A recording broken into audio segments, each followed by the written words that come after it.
আজ 28 ফেব্রুয়ারি শনিবার। দেখে নিন আজকের বাছাই করা 25টি গুরুত্বপূর্ণ তাজা সংবাদ। শুরুতেই থাকছে আজকের নজর কাড়া শিরোনাম। প্রতিদিন এমন নির্ভরযোগ্য খবর পেতে আমাদের চ্যানেল সাবস্ক্রাইব করে সাথে থাকুন, আর ভিডিওটি ভালো লাগলে অবশ্যই একটি লাইক দিন। ফের বোমা হুমকির আতঙ্ক, আদালতের পর এবার ডাকঘরেও টার্গেট। টানা 3 দিন ধরে জেলায় জেলায় ত্রাস, নিরাপত্তা নিয়ে বড় প্রশ্ন।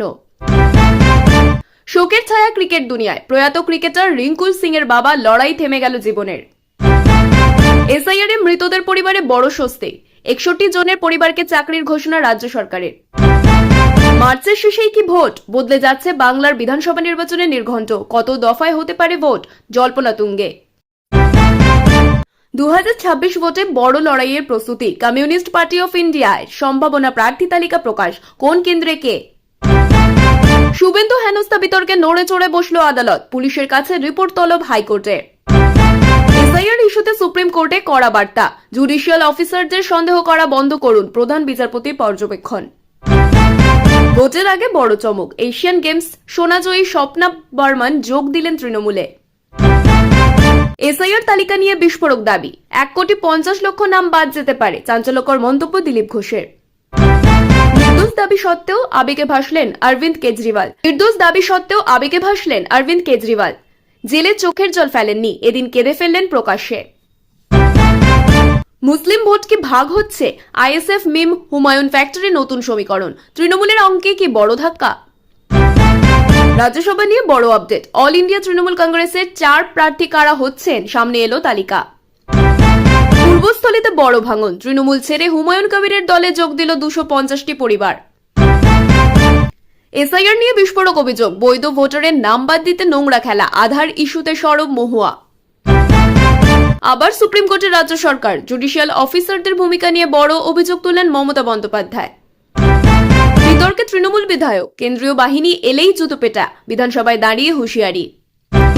প্রার্থী বাছাইয়ে নতুন জল্পনা, অভিষেককে ঘিরে অনেকের পদক্ষেপে বাড়ছে রাজনৈতিক উত্তাপ।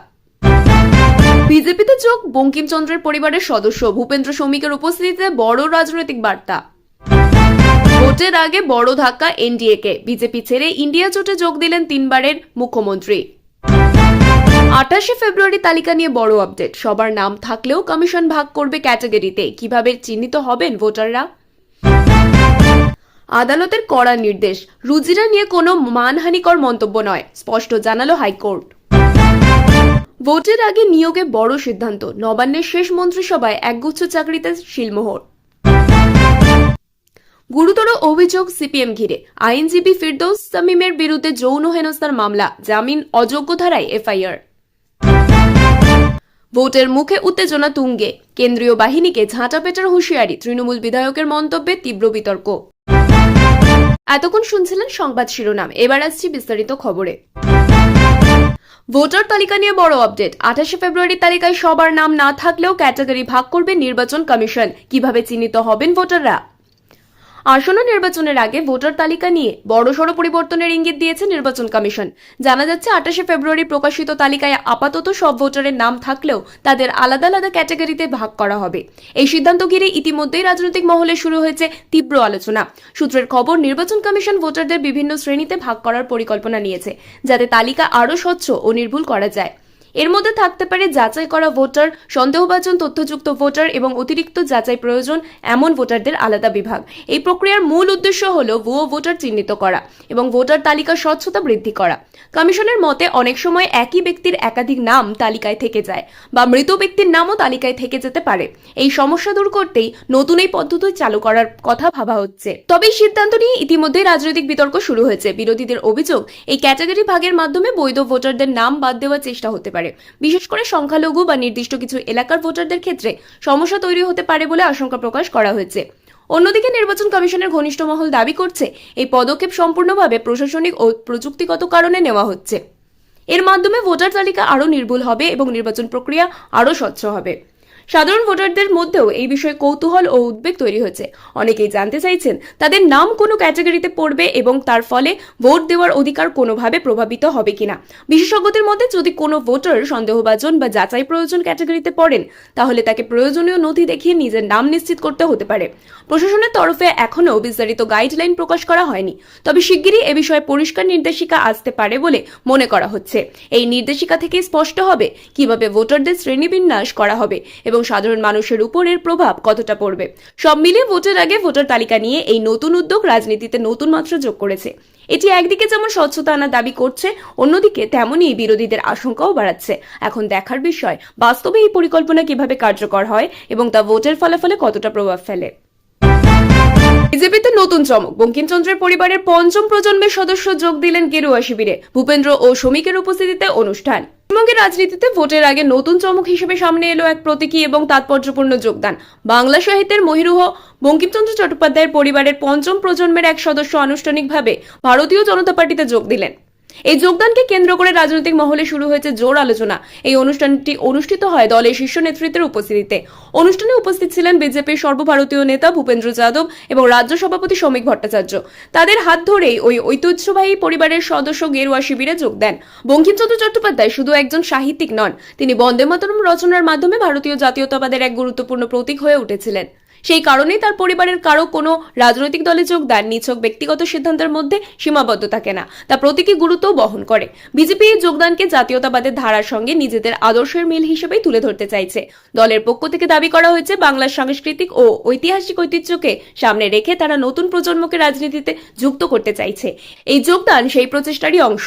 ভূপেন্দ্র যাদব তার বক্তব্যে বলেন, বাংলার মাটি সবসময় দেশপ্রেম ও সংস্কৃতির কেন্দ্র ছিল এবং সেই ঐতিহ্যকে সামনে রেখেই বিজেপি এগোতে চায়। অন্যদিকে শ্রমিক ভট্টাচার্য বলেন, এই যোগদান শুধু একটি পরিবারের নয় বরং একটি আদর্শের প্রতিফলন। তার মতে বাংলার ইতিহাস ও সংস্কৃতির সঙ্গে যুক্ত মানুষরা এখন বিজেপির দিকে ঝুঁকছেন, যা আগামী নির্বাচনে বড় প্রভাব ফেলতে পারে। তবে বিরোধী শিবির এই ঘটনাকে ভিন্নভাবে দেখছে। তৃণমূল কংগ্রেস ও বাম শিবিরের মতে এটি শুধুমাত্র প্রতীক রাজনীতি বা এর মাধ্যমে সাধারণ মানুষের সমস্যাকে আড়াল করার চেষ্টা হচ্ছে। তাদের দাবি, বাস্তব ইস্যু যেমন কর্মসংস্থান, মূল্যবৃদ্ধি বা উন্নয়ন, এই বিষয়গুলোকে থেকে নজর ঘোরাতেই এমন প্রচার করা হচ্ছে। রাজনৈতিক বিশ্লেষকদের মতে এই যোগদান সরাসরি ভোটের অঙ্ক বদলে না দিলেও এটি একটি বার্তা দেয়। বিশেষ করে মধ্যবিত্ত ও শিক্ষিত সমাজের কাছে এটি একটি প্রতীকী প্রভাব ফেলতে পারে, কারণ বঙ্কিমচন্দ্রের নাম এখনও বাংলার সাংস্কৃতিক চেতনায় গভীরভাবে প্রথিত। সব মিলিয়ে ভোটের আগে এই যোগদান বিজেপির প্রচারে একটি বড় হাতিয়ার হয়ে উঠতে পারে। এখন দেখার বিষয় এই প্রতীকী বার্তা কতটা বাস্তব ভোটে রূপান্তরিত হয় এবং তার রাজনৈতিক সমীকরণে কতটা প্রভাব ফেলে। প্রার্থী বাছাই নিয়ে জল্পনা তুঙ্গে, অনেক এবার অভিষেক বন্দ্যোপাধ্যায়কে ধরলেন। নতুন সমীকরণে সরগরম রাজনীতি। পশ্চিমবঙ্গের আসন্ন বিধানসভা নির্বাচনকে সামনে রেখে রাজনৈতিক অন্দরে শুরু হয়ে গেছে প্রার্থী বাছাইয়ের জোরদার প্রস্তুতি। এই প্রেক্ষাপটে নতুন করে চর্চায় উঠে এসেছে এক গুরুত্বপূর্ণ রাজনৈতিক যোগাযোগ। জানা যাচ্ছে অনেক নামের এক রাজনৈতিক ব্যক্তিত্ব সরাসরি যোগাযোগ করেছেন তৃণমূল কংগ্রেসের সর্বভারতীয় সাধারণ সম্পাদক অভিষেক বন্দ্যোপাধ্যায়ের সঙ্গে। আর এই ঘটনায় রাজ্য রাজনীতিতে নতুন জল্পনার জন্ম নিয়েছে। রাজনৈতিক সূত্রের দাবি, প্রার্থী তালিকা চূড়ান্ত করার আগে বিভিন্ন স্তরে আলোচনা চলছে। সেই প্রক্রিয়ার মধ্যে অনেকের এই যোগাযোগকে বিশেষ তাৎপর্যপূর্ণ বলে মনে করা হচ্ছে। অনেকেই মনে করছেন এটি হতে পারে দলীয় টিকিট পাওয়ার প্রচেষ্টা বা নতুন কোনো রাজনৈতিক সমীকরণের ইঙ্গিত। তৃণমূল কংগ্রেসের ক্ষেত্রে প্রার্থী নির্বাচন একটি অত্যন্ত গুরুত্বপূর্ণ প্রক্রিয়া। দল সাধারণত সংগঠনের রিপোর্ট, জনসংযোগ, জনপ্রিয়তা ও জয়ের সম্ভাবনা এই সমস্ত বিষয় বিবেচনা করেই প্রার্থী ঠিক করে। সেই জায়গায় কোনো নতুন মুখ বা প্রভাবশালী ব্যক্তির সরাসরি নেতৃত্বের সঙ্গে যোগাযোগ রাজনৈতিকভাবে বড় ইঙ্গিত বহন করে।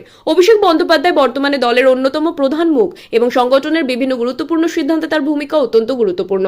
ফলে তার সঙ্গে সরাসরি যোগাযোগ মানে বিষয়টি গুরুত্ব সহকারে দেখা হচ্ছে বলে মনে করছে রাজনৈতিক মহলের একাংশ। এই ঘটনার পর থেকে বিভিন্ন মহলে আলোচনা শুরু হয়েছে। অনেক কি তবে আসন্ন নির্বাচনে তৃণমূলের প্রার্থী হতে চলেছেন, নাকি তিনি অন্য কোনো রাজনৈতিক পরিকল্পনা নিয়ে এগোচ্ছেন?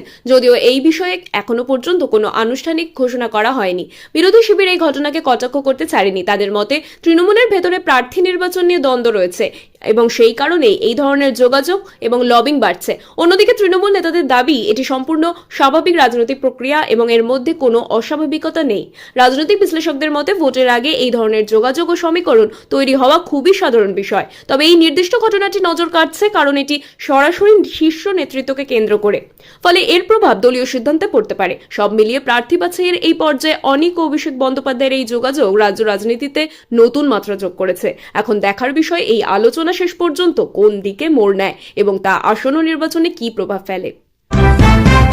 তৃণমূলে বড় ভাঙন, পূর্বস্থলীতে হুমায়ুন কবিরের দলে যোগ দিল 250টি পরিবার। ভোটের আগে চাপ বাড়ছে ঘাসফুল শিবিরে। ভোটের আগে পূর্ব বর্ধমান জেলার পূর্বস্থলী অঞ্চলে বড় রাজনৈতিক ভাঙনের খবর সামনে আসতে রাজ্য রাজনীতিতে চাঞ্চল্য ছড়িয়েছে। অভিযোগ, তৃণমূল কংগ্রেসের ঘাঁটি বলে পরিচিত এই এলাকায় প্রায় 250টি পরিবার দল ছেড়ে যোগ দিয়েছে হুমায়ুন কবিরের নেতৃত্বাধীন শিবিরে। এই ঘটনাকে কেন্দ্র করে রাজনৈতিক উত্তাপ ক্রমশই বাড়ছে। স্থানীয় সূত্রের খবর, দীর্ঘদিন ধরেই এলাকায় দলীয় অভ্যন্তরীণ অসন্তোষ তৈরি হয়েছিল, কিন্তু নেতা কর্মী বিরুদ্ধে পক্ষপাতিত্ব, উন্নয়ন নিয়ে অসন্তোষ এবং স্থানীয় স্তরে নেতৃত্বের প্রতি ক্ষোভ, এইসব কারণ মিলিয়ে এই ভাঙন ঘটেছে বলেই দাবি করা হচ্ছে। অনেকেই অভিযোগ করেছেন তাদের কথা দলীয় নেতৃত্বের কাছে পৌঁছাচ্ছিল না, ফলে বিকল্প রাজনৈতিক প্ল্যাটফর্মের দিকে ঝুঁকেছেন তারা। হুমায়ুন কবিরের পক্ষ থেকে দাবি করা হয়েছে, সাধারণ মানুষ, এই তৃণমূলের অসন্তুষ্ট কর্মীরাই স্বতঃস্ফূর্তভাবে তাদের দলে যোগ দিচ্ছেন। তিনি বলেন, মানুষ পরিবর্তন চাইছে, আর সেই পরিবর্তনের পথেই তারা আমাদের সঙ্গে যুক্ত হচ্ছেন। তার মতে এটি কেবল শুরু, ভবিষ্যতে আরো বড় ভাঙন দেখা যেতে পারে। অন্যদিকে তৃণমূল কংগ্রেস এই দাবিকে গুরুত্ব দিতে নারাজ। দলের স্থানীয় নেতৃত্বের বক্তব্য, 250টি পরিবারের যোগদানের দাবি অতিরঞ্জিত। তাদের মতে কয়েকজন অসন্তুষ্ট ব্যক্তি দল ছেড়েছেন, কিন্তু তা বড় কোনো প্রভাব ফেলবে না, বরং বিরোধীরা ইচ্ছাকৃতভাবে বিষয়টিকে বড় করে দেখাতে চাইছে। বিরোধী দল বিজেপি এই ঘটনাকে হাতিয়ার করে তৃণমূলকে কড়া আক্রমণ করেছে। তাদের দাবি, এটি প্রমাণ করছে যে তৃণমূলের ভিত নড়বড়ে হয়ে গেছে এবং সাধারণ মানুষ দলটির উপর আস্থা হারাচ্ছে। বিজেপির মতে ভোটের আগে এই ধরনের ভাঙন আগামী দিনে আরও বাড়তে পারে। রাজনৈতিক বিশ্লেষকদের মতে স্থানীয় স্তরে এই ধরনের ভাঙন নতুন কিছু নয়, বিশেষ করে ভোটের আগে। তবে সংখ্যাটা যদি সত্যিই এত বড় হয় তাহলে তা অবশ্যই গুরুত্বপূর্ণ, কারণ গ্রামাঞ্চলে পরিবার ভিত্তিক ভোট একটি বড় ফ্যাক্টর হয়ে দাঁড়ায়। ফলে 250টি পরিবারের অবস্থান বদল মানে স্থানীয় ভোটের অঙ্কেও পরিবর্তন আসতে পারে। এদিকে সাধারণ মানুষের মধ্যে এই ঘটনাকে ঘিরে নানা প্রতিক্রিয়া দেখা যাচ্ছে। কেউ মনে করছেন এটি স্বাভাবিক রাজনৈতিক পরিবর্তন, আবার কেউ মনে করছেন এর পেছনে বড় রাজনৈতিক কৌশল কাজ করছে। সব মিলিয়ে পূর্বস্থলীর এই ভাঙন ভোটের আগে তৃণমূলের জন্য কিছুটা হলেও অস্বস্তির কারণ হয়ে উঠতে পারে। এখন দেখার বিষয় দল কিভাবে এই পরিস্থিতি সামাল দেয় এবং বিরোধীরা এই ঘটনাকে কতটা কাজে লাগাতে পারে। রাজ্যসভা নিয়ে বড় আপডেট, তৃণমূলের সম্ভাব্য 4 প্রার্থীর নাম ঘিরে জোর জল্পনা কারা যাচ্ছেন এবার। আসন্ন রাজ্যসভা নির্বাচনকে কেন্দ্র করে তৃণমূল কংগ্রেসের অন্দরে জোর প্রস্তুতি শুরু হয়েছে। রাজনৈতিক মহলে এখন সবচেয়ে বেশি চর্চা দল কাদের প্রার্থী করবে। সূত্রের খবর, সম্ভাব্য 4 জন প্রার্থীর নাম নিয়ে ইতিমধ্যেই জোর জল্পনা শুরু হয়েছে, যদিও আনুষ্ঠানিক ঘোষণা এখনো হয়নি। তৃণমূল কংগ্রেস সাধারণত রাজ্যসভায় প্রার্থী নির্বাচনের ক্ষেত্রে একটি কৌশলগত ভারসাম্য বজায় রাখে। দলের বিশ্বস্ত ও অভিজ্ঞ নেতাদের পাশাপাশি নতুন মুখ বা বিশেষ ক্ষেত্রে বিশিষ্ট ব্যক্তিদেরও সুযোগ দেওয়া হয়। ফলে এবারে তালিকাতেও চমক থাকতে পারে বলে মনে করছেন রাজনৈতিক পর্যবেক্ষকরা। দলের শীর্ষ নেতৃত্ব, বিশেষ করে মমতা বন্দ্যোপাধ্যায় এবং অভিষেক বন্দ্যোপাধ্যায়, এই দুই নেতার সিদ্ধান্ত শেষ পর্যন্ত গুরুত্বপূর্ণ ভূমিকা নেবে বলে মনে করা হচ্ছে। তাদের রাজনৈতিক কৌশল এবং ভবিষ্যৎ পরিকল্পনার উপর নির্ভর করেই প্রার্থী তালিকা চূড়ান্ত হবে। সূত্রের দাবি, সম্ভাব্য প্রার্থীদের মধ্যে কয়েকজন বর্তমান সাংসদ থাকতে পারেন যাদের মেয়াদ শেষ হতে চলেছে। পাশাপাশি দলের সংগঠনে গুরুত্বপূর্ণ ভূমিকা পালন করছেন এমন কিছু নেতাকেও সুযোগ দেওয়া হতে পারে। আবার রাজনৈতিক ভারসাম্য রক্ষার জন্য বিভিন্ন সামাজিক ও আঞ্চলিক প্রতিনিধিত্বকেও গুরুত্ব দেওয়া হতে পারে। বিরোধী দলগুলি এই বিষয়েও কটাক্ষ করতে ছাড়েনি। তাদের মতে তৃণমূলের প্রার্থী নির্বাচন প্রক্রিয়ায় স্বচ্ছতার অভাব রয়েছে এবং তা সম্পূর্ণভাবে নেতৃত্ব নির্ভর। যদিও তৃণমূল এই অভিযোগ উড়িয়ে দিয়ে বলছে এটি তাদের অভ্যন্তরীণ বিষয় এবং দলীয় স্বার্থেই সিদ্ধান্ত নেওয়া হবে। রাজনৈতিক বিশ্লেষকদের মতে রাজ্যসভা নির্বাচন সরাসরি জনভোটের মাধ্যমে না হলেও এর রাজনৈতিক গুরুত্ব কম নয়, কারণ রাজ্যসভায় প্রতিনিধিত্ব মানেই জাতীয় স্তরে দলের অবস্থান শক্ত করা। সেই কারণে তৃণমূল কংগ্রেস খুব ভেবেচিন্তে প্রার্থী বাছাই করবে। এদিকে দলের কর্মী ও সমর্থকদের মধ্যেও কৌতূহল তুঙ্গে, কারা পাচ্ছেন টিকিট। কেউ কেউ মনে করছেন পুরনো অভিজ্ঞ মুখদেরই প্রাধান্য দেওয়া হবে, আবার কেউ বলছেন এবার নতুন মুখ আনার সম্ভাবনাও রয়েছে। সব মিলিয়ে রাজ্যসভা প্রার্থী নির্বাচন ঘিরে তৃণমূলের অন্দরে উত্তেজনা বাড়ছে। আনুষ্ঠানিক ঘোষণা না হওয়া পর্যন্ত এই জল্পনা আরও বাড়বে বলেই মনে করা হচ্ছে। এখন দেখার বিষয় শেষ পর্যন্ত কোন 4 জন প্রার্থী হিসেবে নির্বাচিত হন এবং তা দলের ভবিষ্যৎ রাজনীতিতে কি প্রভাব ফেলে। ফের সুপ্রিম কোর্টের রাজ্য, জুডিশিয়াল অফিসারদের ইস্যুতে বড় অভিযোগ তুললেন মমতা বন্দ্যোপাধ্যায়। পশ্চিমবঙ্গের রাজনীতি ও প্রশাসনিক টানাপোড়েন আবারও পৌঁছে গেল দেশের সর্বোচ্চ আদালতে। জুডিশিয়াল অফিসারদের ভূমিকা ও নিরপেক্ষতা নিয়ে গুরুতর অভিযোগ তুলে মমতা বন্দ্যোপাধ্যায় নেতৃত্বাধীন রাজ্য সরকার ফের দ্বারস্থ হয়েছে সুপ্রিম কোর্টের।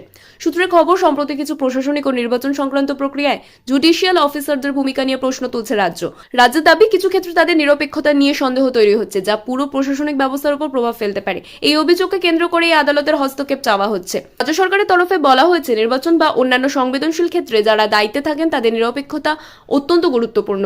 যদি সেই জায়গায় কোনো প্রশ্ন ওঠে তাহলে তা গণতান্ত্রিক প্রক্রিয়াকে প্রভাবিত করতে পারে, তাই বিষয়টি দ্রুত খতিয়ে দেখা প্রয়োজন বলেই মনে করছে রাজ্য। অন্যদিকে সুপ্রিম কোর্ট এই বিষয়ে প্রাথমিক পর্যায়ে গুরুত্বপূর্ণ পর্যবেক্ষণ করেছে। আদালত স্পষ্টভাবে জানিয়ে দিয়েছে, প্রমাণ ছাড়া জুডিশিয়াল অফিসারদের বিরুদ্ধে অভিযোগ তোলা উচিত নয়। বিচার ব্যবস্থার প্রতি আস্থা বজায় রাখা অত্যন্ত জরুরি বলেও মন্তব্য করা হয়েছে। এই ঘটনার পর থেকেই রাজনৈতিক মহলে শুরু হয়েছে তুমুল বিতর্ক। বিরোধী দলগুলির অভিযোগ, রাজ্য সরকার নিজেদের প্রশাসনিক ব্যর্থতা ঢাকতে বিচার ব্যবস্থার উপর দোষ চাপানোর চেষ্টা করছে। তাদের মতে এটি অত্যন্ত সংবেদনশীল বিষয় এবং এর ফলে বিচার ব্যবস্থার উপর মানুষের আস্থা কমতে পারে। তবে তৃণমূল কংগ্রেসের পক্ষ থেকে পাল্টা দাবি করা হয়েছে, তারা শুধুমাত্র স্বচ্ছতা ও নিরপেক্ষতা নিশ্চিত করতে চাইছে। দলের নেতাদের বক্তব্য, যদি কোথাও কোনো অনিয়ম বা পক্ষপাতিত্ব থাকে তা সামনে আনা সরকারের দায়িত্ব।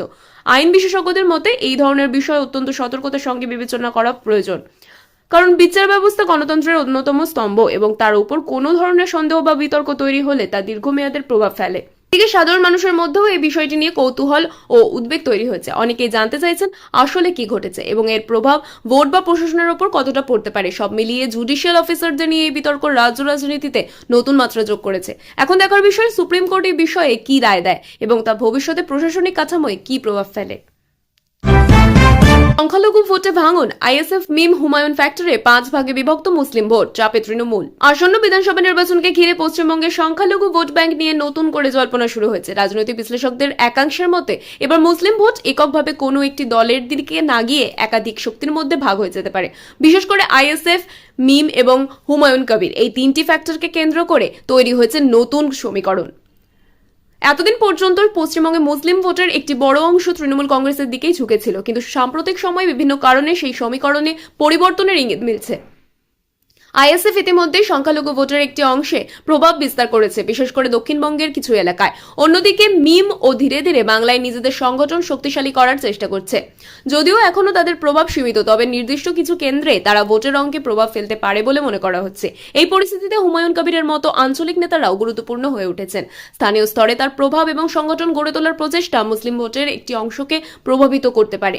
রাজনৈতিক পর্যবেক্ষকদের মতে এই তিনটি শক্তি ছাড়াও কংগ্রেস ও বামফ্রন্ট সংখ্যালঘু ভোটের একটি অংশ ধরে রাখার চেষ্টা করছে। ফলে সব মিলিয়ে মুসলিম ভোট প্রায় 4 থেকে 5টি ভাগে বিভক্ত হতে পারে বলে আশঙ্কা করা হচ্ছে। এই পরিস্থিতি সবচেয়ে বেশি চাপ তৈরি করছে তৃণমূল কংগ্রেসের ওপর, কারণ এতদিন তারা সংখ্যালঘু ভোট ব্যাংকের উপর অনেকটাই নির্ভরশীল ছিল। যদি সেই ভোট ভাগ হয়ে যায় তাহলে একাধিক আসনে তাদের ফলাফলে প্রভাব পড়তে পারে। তবে তৃণমূলের পক্ষ থেকে এই আশঙ্কাকে গুরুত্ব দেওয়া হচ্ছে না। দলের নেতাদের দাবি, সংখ্যালঘু সম্প্রদায়ের মানুষের মধ্যে এখনো তাদের প্রতি আস্থা অটুট রয়েছে এবং ভোটের সময় সেই সমর্থনই প্রতিফলিত হবে। বিরোধী দলগুলি অবশ্য এই সুযোগ কাজে লাগাতে চাইছে। তাদের মতে তৃণমূলের প্রতি অসন্তোষের কারণেই সংখ্যালঘু ভোটে ভাঙন দেখা যাচ্ছে। সব মিলিয়ে সংখ্যালঘু ভোট ব্যাংকে এই সম্ভাব্য বিভাজন পশ্চিমবঙ্গের নির্বাচনী রাজনীতিতে বড় ফ্যাক্টর হয়ে উঠতে পারে। এখন দেখার বিষয় বাস্তবে ভোটের বাক্সে এই সমীকরণ কতটা প্রতিফলিত হয় এবং তার নির্বাচনের ফলাফলে কি প্রভাব ফেলে। দিলীপ ঘোষের বিস্ফোরক দাবি, এসআইআর চূড়ান্ত তালিকা থেকে বাদ যেতে পারে 1,50,00,000 নাম, চাঞ্চল্য ছড়ালো রাজ্যে। পশ্চিমবঙ্গে ভোটের আগে এসআইআর নিয়ে নতুন করে বড় বিতর্ক তৈরি হয়েছে। বিজেপি নেতা দিলীপ ঘোষ দাবি করেছেন চূড়ান্ত ভোটার তালিকা নিয়ে প্রায় 1,50,00,000 নাম বাদ যেতে পারে। এই মন্তব্য সামনে আসতেই রাজ্য রাজনীতিতে শুরু হয়ে গেছে তুমুল চাঞ্চল্য। দিলীপ ঘোষের দাবি, ভোটার তালিকায় বহু ভুয়ো নাম রয়েছে এবং এসআইআর প্রক্রিয়ার মাধ্যমে সেগুলি বাদ দেওয়া হবে। তার মতে এই পদক্ষেপ নির্বাচনকে আরো স্বচ্ছ ও নিরপেক্ষ করতে সাহায্য করবে। তিনি আরো বলেন, দীর্ঘদিন ধরেই ভোটার তালিকায় অনিয়ম চলছে এবং তা সংশোধনের উদ্যোগ নেওয়া হয়েছে। তবে এই মন্তব্যকে ঘিরে বিরোধী শিবিরের তীব্র প্রতিক্রিয়া দেখা গেছে। তৃণমূল কংগ্রেসের অভিযোগ, এই ধরনের বক্তব্যের মাধ্যমে সাধারণ ভোটারদের মধ্যে বিভ্রান্তি ছড়ানো হচ্ছে। তাদের মতে এত বিপুল সংখ্যক নাম বাদ যাওয়ার দাবি সম্পূর্ণ ভিত্তিহীন এবং এর মাধ্যমে ভোটারদের মধ্যে আতঙ্ক তৈরি করার চেষ্টা করা হচ্ছে। ভারতীয় নির্বাচন কমিশনের তরফে এখনো পর্যন্ত এই সংখ্যার কোনো আনুষ্ঠানিক নিশ্চিতকরণ পাওয়া যায়নি। তবে কমিশন জানিয়েছে ভোটার তালিকা সংশোধনের কাজ নিয়ম মেনেই করা হচ্ছে এবং কোনো বৈধ ভোটারের নাম অযথা বাদ দেওয়া যাবে না।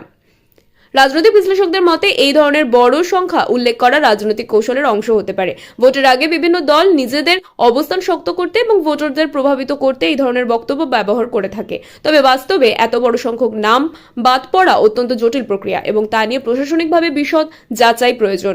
সাধারণ মানুষের মধ্যেও এই খবর নিয়ে উদ্বেগ তৈরি হয়েছে। অনেকেই আশঙ্কা করছেন তাদের নাম তালিকায় থাকবে কিনা। বিশেষজ্ঞদের মতে যদি কারো নাম বাদ যাওয়ার সম্ভাবনা থাকে তাহলে নির্দিষ্ট প্রক্রিয়ার মাধ্যমে তা পুনরায় অন্তর্ভুক্ত করার সুযোগ থাকে। তাই আতঙ্কিত না হয়ে সরকারি নির্দেশিকা অনুসরণ করাই উচিত। আইন বিশেষজ্ঞদের একাংশের মতে ভোটার তালিকা থেকে নাম বাদ দেওয়া একটি সংবেদনশীল বিষয়। এটি সম্পূর্ণভাবে নিরপেক্ষ ও স্বচ্ছ প্রক্রিয়ার মাধ্যমে হওয়া উচিত। কোনো ধরনের রাজনৈতিক প্রভাব থাকলেও তা গণতান্ত্রিক ব্যবস্থার জন্য ক্ষতিকর হতে পারে। সব মিলিয়ে দিলীপ ঘোষের এই মন্তব্য রাজ্য রাজনীতিতে নতুন করে বিতর্ক উস্কে দিয়েছে। এখন দেখার বিষয় নির্বাচন কমিশন এই বিষয়ে কি স্পষ্টীকরণ দেয় এবং বাস্তবে ভোটার তালিকায় কি পরিবর্তন আসে। ভোটের আগে বড় চমক, এশিয়ান গেমসে সোনাজয়ী অ্যাথলিট স্বপ্না বর্মনের তৃণমূলে যোগদান। বিধানসভা নির্বাচনের আগে রাজনৈতিক অঙ্গনে বড় চমক এনে দিলেন আন্তর্জাতিক ক্রীড়াবিদ স্বপ্না বর্মন। এশিয়ান গেমসে সোনাজয়ী এই অ্যাথলিট আনুষ্ঠানিকভাবে তৃণমূল কংগ্রেসে যোগ দিয়েছেন। এই ঘটনাকে কেন্দ্র করে রাজনৈতিক ও ক্রীড়া জগৎ দুই দিকেই আলোচনা শুরু হয়েছে। স্বপ্না বর্মন ভারতের অন্যতম সফল হেপ্টাথলিট, যিনি এশিয়ান গেমসে সোনা জিতে দেশের মুখ উজ্জ্বল করেছিলেন। তার এই সাফল্য তাকে সাধারণ মানুষের কাছে অত্যন্ত জনপ্রিয় করে তুলেছে। ফলে তার রাজনীতিতে প্রবেশ এবং সরাসরি তৃণমূলকে যোগদানকে বিশেষ তাৎপর্যপূর্ণ বলেই মনে করা হচ্ছে। তৃণমূল কংগ্রেসের পক্ষ থেকে এই যোগদানকে স্বাগত জানানো হয়েছে। দলের নেতারা জানিয়েছেন, বিভিন্ন ক্ষেত্রে সফল ব্যক্তিত্বদের রাজনীতিতে আনা তাদের দীর্ঘদিনের কৌশল। এতে সমাজের বিভিন্ন স্তরের প্রতিনিধিত্ব নিশ্চিত হয় এবং রাজনীতি আরও সমৃদ্ধ হয়। রাজনৈতিক মহলের মতে স্বপ্না বর্মনের মতো জনপ্রিয় ক্রীড়াবিদকে দলে নেওয়া ভোটের আগে একটি বড় কৌশল হতে পারে। বিশেষ করে যুব সমাজ ও ক্রীড়া প্রেমীদের মধ্যে এর প্রভাব পড়তে পারে। তার পরিচিতি ও গ্রহণযোগ্যতা তৃণমূলের পক্ষে ইতিবাচক ভূমিকা রাখতে পারে। অন্যদিকে বিরোধী দলগুলি এই বিষয়েও কটাক্ষ করতে ছাড়েনি। তাদের মতে নির্বাচনের আগে জনপ্রিয় মুখদের দলে টেনে এনে ভোটের প্রভাব বাড়ানোর চেষ্টা করা হচ্ছে। তবে তৃণমূল এই অভিযোগ উড়িয়ে দিয়ে বলছে, এটি সম্পূর্ণভাবে ব্যক্তিগত সিদ্ধান্ত এবং স্বপ্না বর্মন নিজের ইচ্ছাতেই রাজনীতিতে এসেছেন। স্বপ্না বর্মন নিজেও জানিয়েছেন তিনি মানুষের জন্য কাজ করতে চান এবং সেই লক্ষ্যে রাজনীতিতে আসার সিদ্ধান্ত নিয়েছেন। তার বক্তব্য, ক্রীড়া জীবনে তিনি দেশের জন্য লড়েছেন আর এখন তিনি মানুষের উন্নয়নের জন্য কাজ করতে চান। বিশ্লেষকদের মতে ক্রীড়াবিদদের রাজনীতিতে আসা নতুন কিছু নয়। অতীতেও বহু ক্রীড়াবিদ বিভিন্ন দলে যোগ দিয়েছেন এবং সক্রিয় রাজনীতিতে অংশ নিয়েছেন। তবে প্রত্যেক ক্ষেত্রেই তাদের ব্যক্তিগত জনপ্রিয়তা কতটা ভোটে রূপান্তরিত হয় সেটাই মূল বিষয়। সব মিলিয়ে স্বপ্না বর্মনের তৃণমূলে যোগদান ভোটের আগে রাজনৈতিক সমীকরণের নতুন মাত্রা যোগ করেছে। এখন দেখার বিষয় তিনি ভবিষ্যতে সক্রিয় রাজনৈতিক ভূমিকা নেন কিনা এবং তার এই পদক্ষেপ ভোটে কতটা প্রভাব ফেলে। 2026 বিধানসভা নির্বাচন ঘিরে জল্পনা, মার্চের শেষেই কি ভোট, কত দফায় হতে পারে নির্বাচন। পশ্চিমবঙ্গে 2026 সালের বিধানসভা নির্বাচনকে ঘিরে রাজনৈতিক মহলে জল্পনা ক্রমশ তুঙ্গে উঠেছে। বিভিন্ন সূত্রের দাবি, চলতি বছরের মার্চ মাসের শেষ দিকেই ভোট গ্রহণ শুরু হতে পারে। যদিও এখনো পর্যন্ত ভারতের নির্বাচন কমিশন আনুষ্ঠানিকভাবে কোনো তারিখ ঘোষণা করেনি, তবুও সম্ভাব্য সময়সূচি নিয়েই জোর আলোচনা শুরু হয়েছে। প্রশাসনিক সূত্রে জানা গেছে, ভোটের প্রস্তুতি ইতিমধ্যেই অনেকটাই এগিয়ে গিয়েছে। ভোটার তালিকা সংশোধন, নিরাপত্তা ব্যবস্থা, কেন্দ্রীয় বাহিনী মোতায়েন সবকিছু নিয়েই পরিকল্পনা চলছে। এই প্রেক্ষাপটে মার্চের শেষ সপ্তাহে সম্ভাব্য সময় হিসেবে ধরা হচ্ছে। সবচেয়ে গুরুত্বপূর্ণ প্রশ্ন, ভোট কত দফায় হতে পারে। রাজনৈতিক পর্যবেক্ষকদের মতে পশ্চিমবঙ্গের মতো বড় ও সংবেদনশীল রাজ্যে সাধারণত একাধিক দফায় নির্বাচন অনুষ্ঠিত হয়। অতীতের অভিজ্ঞতা দেখা গেছে 5 থেকে 8 দফায় ভোট হওয়াই স্বাভাবিক। এবারও সেই ধারা বজায় থাকতে পারে বলে মনে করা হচ্ছে। নিরাপত্তা পরিস্থিতি এই সিদ্ধান্তে বড় ভূমিকা নেয়। রাজ্যের বিভিন্ন জেলায় ভোটের সময় উত্তেজনা বা সংঘর্ষের আশঙ্কা থাকে, তাই পর্যাপ্ত কেন্দ্রীয় বাহিনী মোতায়েন করে ধাপে ধাপে নির্বাচন করাই নির্বাচন কমিশনের কৌশল হয়ে থাকে। এদিকে রাজনৈতিক দলগুলিও নিজেদের মতো করে প্রস্তুতি শুরু করে দিয়েছে। তৃণমূল কংগ্রেস, বিজেপি, বামফ্রন্ট ও কংগ্রেস সব দলই মাঠে নেমে পড়েছে। প্রচার, সংগঠন মজবুত করা, প্রার্থী নির্বাচন সব দিকেই জোর দেওয়া হচ্ছে। বিরোধী দলগুলির দাবি, এবার নির্বাচন আরও কঠিন হতে চলেছে এবং প্রতিটি আসনে তীব্র প্রতিদ্বন্দ্বিতা দেখা যাবে। অন্যদিকে তৃণমূল কংগ্রেস আত্মবিশ্বাসী যে তারা আবারও ক্ষমতায় ফিরবে। সাধারণ ভোটারদের মধ্যেও এই নিয়ে আগ্রহ বাড়ছে। অনেকেই জানতে চাইছেন ভোটের তারিখ কবে ঘোষণা হবে এবং কবে থেকে প্রচারের উত্তেজনা চরমে পৌঁছবে। বিশেষজ্ঞদের মতে ভোটের সময়সূচি ঘোষণার সঙ্গে সঙ্গেই রাজ্যের রাজনৈতিক পরিবেশ আরও উত্তপ্ত হয়ে উঠবে। আচরণবিধি লাগু হবে এবং প্রশাসনিক কড়াকড়ি বাড়বে। সব মিলিয়ে মার্চের শেষে ভোট হওয়ার সম্ভাবনা নিয়ে জল্পনা যতই বাড়ুক না কেন, চূড়ান্ত সিদ্ধান্ত নির্বাচন কমিশনের ঘোষণার ওপরই নির্ভর করছে। এখন সকলের নজর সেই ঘোষণার দিকেই। সিপিআইএম এর সম্ভাব্য প্রার্থী তালিকা সামনে, কোন কেন্দ্রে কাকে প্রার্থী করা হতে পারে, এক নজরে পূর্ণ তালিকা। আসন্ন বিধানসভা নির্বাচনকে সামনে রেখে বাম শিবিরেও জোর প্রস্তুতি শুরু হয়ে গেছে। বিশেষ করে সিপিআইএম এর সম্ভাব্য প্রার্থী তালিকা নিয়ে রাজনৈতিক মহলে শুরু হয়েছে ব্যাপক জল্পনা। যদিও এটি এখনো চূড়ান্ত তালিকা নয়, তবুও বিভিন্ন সূত্রের ভিত্তিতে সম্ভাব্য প্রার্থীদের নাম সামনে আসায় আলোচনা তুঙ্গে। সূত্রের দাবি, সিপিআইএম এর এবার প্রার্থী বাছাইয়ের ক্ষেত্রে নতুন কৌশল নিতে পারে। অভিজ্ঞ নেতাদের পাশাপাশি তরুণ মুখদেরও গুরুত্ব দেওয়া হচ্ছে। এর মাধ্যমে দল নতুন প্রজন্মের ভোটারদের আকৃষ্ট করতে চাইছে। বিভিন্ন জেলার ক্ষেত্রে সম্ভাব্য প্রার্থীদের নাম ঘুরছে রাজনৈতিক মহলে, যেমন কলকাতা ও শহরাঞ্চলে শিক্ষিত ও পরিচিত মুখদের প্রাধান্য দেওয়া হতে পারে। অন্যদিকে গ্রামীণ এলাকায় দীর্ঘদিন ধরে সংগঠনের সঙ্গে যুক্ত কর্মীদের সুযোগ দেওয়া হতে পারে। দলের অভ্যন্তরীণ সূত্রে জানা যাচ্ছে, প্রার্থী নির্বাচন করতে গিয়ে কয়েকটি বিষয়কে বিশেষ গুরুত্ব দেওয়া হচ্ছে। সংগঠনের প্রতি আনুগত্য, জনসংযোগ, এলাকার গ্রহণযোগ্যতা এবং জয়ের সম্ভাবনা, এইসব বিষয় বিবেচনা করেই তালিকা তৈরি করা হচ্ছে। তবে এই সম্ভাব্য তালিকা নিয়ে দলের মধ্যেও কিছুটা মতবিরোধের ইঙ্গিত পাওয়া যাচ্ছে। কিছু জায়গায় পুরনো ও নতুন নেতৃত্বের মধ্যে সমন্বয় নিয়ে আলোচনা চলছে, যদিও দলীয় নেতৃত্ব দাবি করছে সবকিছুই গণতান্ত্রিক প্রক্রিয়ায় হচ্ছে। বিরোধী দলগুলিও এই তালিকাকে ঘিরে মন্তব্য করতে ছাড়েনি। তাদের মতো সিপিআইএম এখনো নিজেদের সংগঠনকে আগের মতো শক্তিশালী করতে পারেনি। ফলে প্রার্থী তালিকা নিয়ে যতই আলোচনা হোক না কেন, বাস্তবে তার প্রভাব সীমিত হতে পারে। অন্যদিকে সিপিআইএম নেতৃত্বের দাবি, তারা ধীরে ধীরে সংগঠনকে শক্তিশালী করছে এবং এবার নির্বাচনে ভালো ফল করা ব্যাপারে আশাবাদী। তাদের মতে, সাধারণ মানুষের মধ্যে বিকল্প রাজনৈতিক শক্তির চাহিদা বাড়ছে এবং তার এই সুযোগ কাজে লাগাতে চায়। রাজনৈতিক বিশ্লেষকদের মতে, সম্ভাব্য প্রার্থী তালিকা প্রকাশ পাওয়া মানেই নির্বাচনের প্রস্তুতি চূড়ান্ত পর্যায়ে পৌঁছেছে। এটি কর্মীদের উৎসাহ বাড়ায় এবং ভোটারদের মধ্যেও আগ্রহ তৈরি করেছে। সব মিলিয়ে সিপিআইএম এর সম্ভাব্য প্রার্থী তালিকা নিয়ে এই জল্পনা রাজ্য রাজনীতিতে নতুন মাত্রা যোগ করেছে। এখন দেখার বিষয়, চূড়ান্ত তালিকায় কতটা পরিবর্তন আসে এবং তা নির্বাচনের ফলাফলে কী প্রভাব ফেলে।